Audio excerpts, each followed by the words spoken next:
नमस्कार दोस्तों, मेरा नाम है विजय कुमार। आप देख रहे हैं कॉमिक्स पिटारा चैनल को। तो चलिए दोस्तों, राज कॉमिक्स में कोबी और भेड़िया की इस शानदार कॉमिक्स को शुरू करते हैं, जिसका नाम है जान के लाले। तो आप देख सकते हैं इसका कवर पृष्ठ, जो कि कुछ इस तरह का है। तो चलिए इसकी शानदार स्टोरी को शुरू करते हैं। जंगल के जल्लाद कोबी और भेड़िया का रोमांचक विशेषांक ब्रह्मांड अनंत रहस्यों एवं गतिविधियों का केंद्र है, जहाँ कभी फोबोस और मोबोस आपस में टकराते हैं, तो कभी 8 ग्रह एक सीध में आ जाते हैं, तो कभी कोई उल्का ही टूट पड़ती है। ब्रह्मांड में हो रही इन गतिविधियों का सीधा असर किसी न किसी रूप में धरती या उसके प्राणियों पर अवश्य पड़ता है। जैसे निर्माणकारी फोबोस और विनाशकारी मोबोस के असर से कोबी भेड़िया के शरीर से अलग हो गया। लेकिन ब्रह्मांड की किस गतिविधि का कितना असर कब और कहाँ होगा, ये कहना मुश्किल है। पर यह कहना मुश्किल नहीं कि जब भी ऐसा होगा तो किसी न किसी को जरूर पड़ेंगे जान के लाले। आज ऐसा होने वाला है। शायद वो विचित्र जुड़वा एवं खौफनाक प्राणी यही संदेश लेकर जमीन पर उतरा था। धरा पर उसके पांवों के स्पर्श के साथ ही उसके जुड़वा शरीर में जबरदस्त खिंचाव की क्रिया होने लगी। हफ, क्री हफ। उस क्रिया के फलस्वरूप एक शरीर एक तीव्र झटके के साथ दो में बदल गया। हफ, हफ। अलग होने के बाद दोनों ने अपना अपना मार्ग पकड़ा। अलग होने के बाद अपना अपना मार्ग पकड़ा था भेड़िया और कोबी ने भी। एक ने थामा था हिंसा का दामन, तो दूसरे के कदम पड़े थे शांति के पथ पर। मगर शांति से कुछ लोगों का दूर दूर तक भी नाता नहीं होता। ऐसे ही थे खौफनाक, लड़ाकू, हिंसक, नरभक्षी, घुमंतू, खाना बदोशों की तरह घूमना जिनकी आदत एवं प्रवृत्ति थी। गिरगिटों की तरह रंग बदलने में माहिर, जंगल के किस हिस्से में कब मौत का पैगाम लेकर प्रकट हो जाए ये कोई नहीं जानता। पर ये अकेले नहीं होते, टिड्डी दल की तरह पूरे जत्थे के रूप में होते हैं।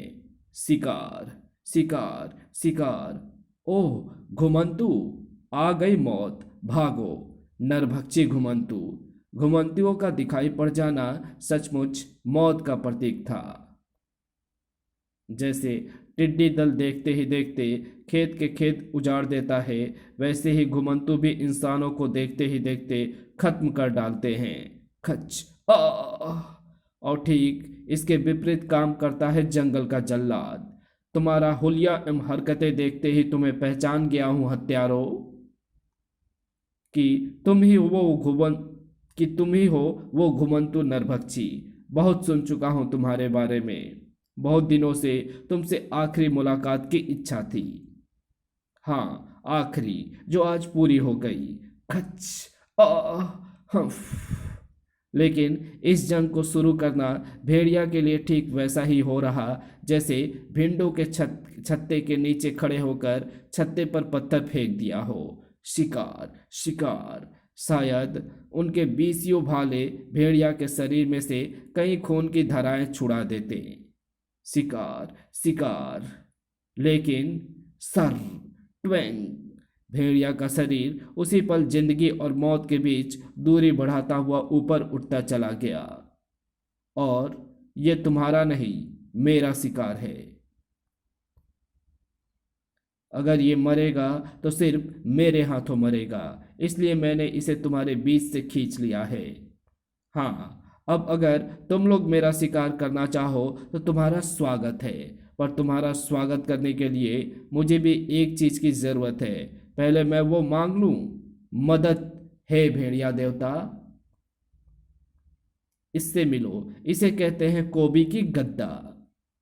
ब्लक, जो एक चक्कर लगाती है साए साए जुम, तो दुश्मन इसकी मार खाकर कम से कम 50 चक्कर लगाता हुआ यहां से जाता है।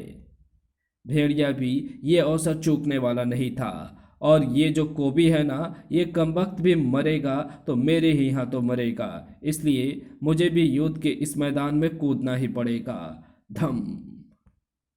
अबे इसे पीछे रख चुभाएगा क्या? और ये गद्दा खा, फिर स्वाद मुझे बता।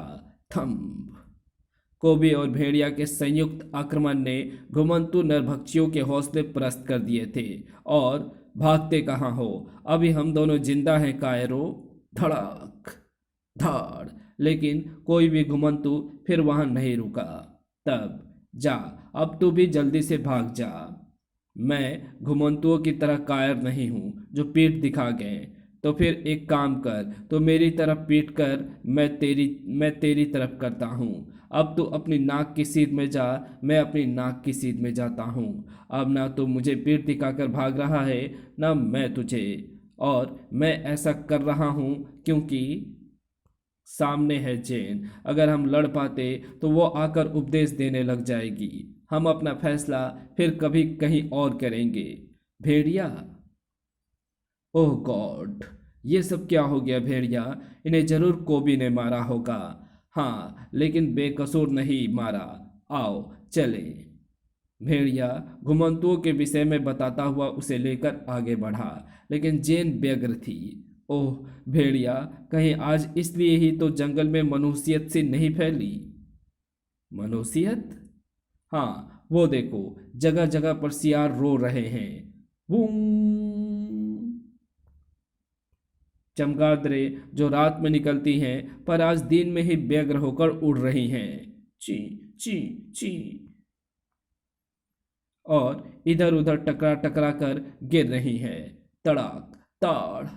और वो देखो, भैंसा बेचैनी में रंभाता हुआ दौड़ता जा रहा है। ब्रोंक, ब्लैक, क्विक क्विक। बचो भेड़िया, ये कौवे भी शायद पागल हुए जा रहे हैं।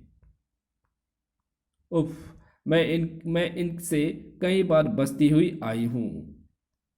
मेरा दिल आशंकित है भेड़िया, पता नहीं ये सब क्यों हो रहा है।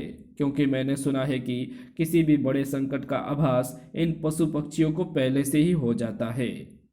तुम क्यों घबराती हो? जंगल के संकट हटने के लिए जंगल में एक नहीं, दो दो जल्लाद मौजूद हैं। वो देखो, फूजो बाबा जड़ी बूटियां एकत्रित कर रहे हैं। आओ उनकी मदद करें। जेन का हृदय अनियंत्रित होकर धड़क रहा था।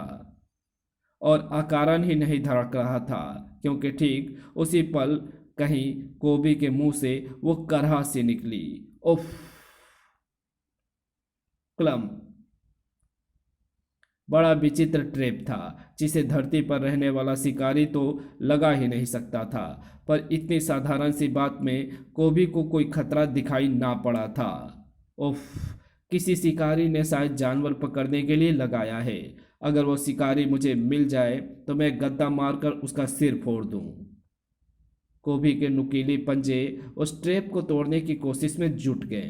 भाग्यशाली रहा वो जानवर जो इसमें फंसने वाला था, क्योंकि वो निसंदेह ही इस कैद से अपना पांव नहीं छुड़ा पाता। पर मेरे लोहे जैसे नाखूनों के आगे इनकी बिसात मिट्टी के घड़े से अधिक कुछ भी नहीं है। उस ट्रैप के दो टुकड़े करके कोबी अभी अपनी ताकत पर थोड़ा गर्व भी ना कर पाया था कि ओह, ये शायद वो शिकारी है जिसके ट्रैप को मैंने तोड़ दिया है, और अब ये गुस्से में आकर मुझ पर हमला करने की भूल कर बैठा है। धाड़। कोबी की आंखें उस शिकारी को देखकर सिकुड़ गई। तो इस जंगल का वासी नहीं लगता, और तेरी शक्ल सूरत तो मुझसे मिलती है। कौन है तू? मूर्छा, जो तुझे बंदी बनाने आया है। मेरे बिछाए पहले जाल वुलकट से तो निकल गया, किंतु अब नहीं छूट पाएगा। तो तू मुझे बंदी बनाने आया है? तू कहता है कि मैं तेरे जाल से नहीं छूट पाऊंगा? तो सबसे पहले मैं तुझे तेरे जाल से ही छूट कर दिखाता हूँ। व्यर्थ की कोशिश मत कर कोबी, क्योंकि इस जाल को तेरे नाखून नहीं काट पाएंगे। जिस जाल को मेरे नाखून ना काट पाए तो उसे मेरे सेवक भेड़िए के दांत जरूर काट देंगे, जो हड्डियों तक को भंबोर डालते हैं। चले आओ मेरे भेड़ियों। जल्दी आओ और काट डालो मेरे बंधनों को। उफ उफ। लेकिन कोबी भूल गया कि जाल काटने के लिए उन भेड़ियों का उस तक पहुंचना भी जरूरी है। उनकी इस कोशिश को नेस्तानाबूद करने के लिए साए साए करते बरस पड़े बेबान। जो मूर्छा के तरकस से निकले थे। मैं इन्हें तुझ तक पहुंचने ही नहीं दूंगा कोबी। पर ये तो घिसट घिसट कर भी आगे बढ़े चले आ रहे हैं। इन्हें तुझ तक पहुंचने के लिए अगर मुझे इन्हें खत्म भी करना पड़ा तो मैं हिचकिचाऊंगा नहीं कोबी। साए इनकी जान की खैर चाहता है तो जैसे इन्हें बुलाया है इन्हें वापस लौटा दे, क्योंकि इनकी चाल मेरी चलाए तीरों से ज़्यादा तेज नहीं और मेरा तरकस तीरों से कभी खाली नहीं होता। उसी पल चकरा उठा कोबी का मस्तिष्क। ओह, ये मुझे क्या हो रहा है? मेरा दिमाग क्यों चकराने लगा है? क्या गड़बड़ की है तूने मूर्छा? जिस जाल में तू जकड़ा हुआ है उस पर ऐसी औषधि का लेप लगा है जो अंगों के स्पर्श में आने के बाद प्राणी से उसके होश छीनना शुरू कर देती है। वो देख कोबी, एक एक करते तेरे सेवक भेड़िए भी गिरते जा रहे हैं और ये तब तक आगे बढ़ना बंद नहीं करेंगे जब तक तू इन्हें वापस लौट जाने का आदेश नहीं देगा। इनके जिस्मों पर बरसते तीरों से बन रहे घावों का जिम्मेदार तू है कोबी। नहीं, मैं इन्हें वापस लौटने का आदेश नहीं दूंगा, क्योंकि अगर ये चले गए तो तेरा ये तिलस्मी जाल मुझे बेहोश कर देगा। मरते हैं तो मरे। अब और भी जबरदस्त ढंग से हुंकार उठा कोबी। चले आओ भेड़ियों। अब तू इन्हें नहीं मार पाएगा, क्योंकि ना अब तेरे पास तेरा धनुष रहेगा और ना रहेगा तेरा जादुई तरकस जो तीरों से खाली ही नहीं होता। इतना समय भेड़िया फौज के सिपाहियों के लिए वहां तक पहुंचने के लिए काफी था। और काट डालो ये जाल। जल्दी करो। कट। हम तुझे बंदी तो मैं बनाकर ही जाऊंगा। मेरे भेड़िए तुझे अपने पेट में बंदी बनाएंगे। खा जाओ इसे। ये मेरा कुछ नहीं बिगाड़ पाएंगे, बल्कि मेरे शरीर को खाने की कोशिश में ये अपने ही दांत तुड़वाएंगे, क्योंकि मेरे मांस को इनके दांत नहीं चीर पाएंगे। Cut cut. दूर हटो। भेड़ियों के नाम पर कलंक हो तुम। तुम्हारे बस का कुछ भी नहीं है।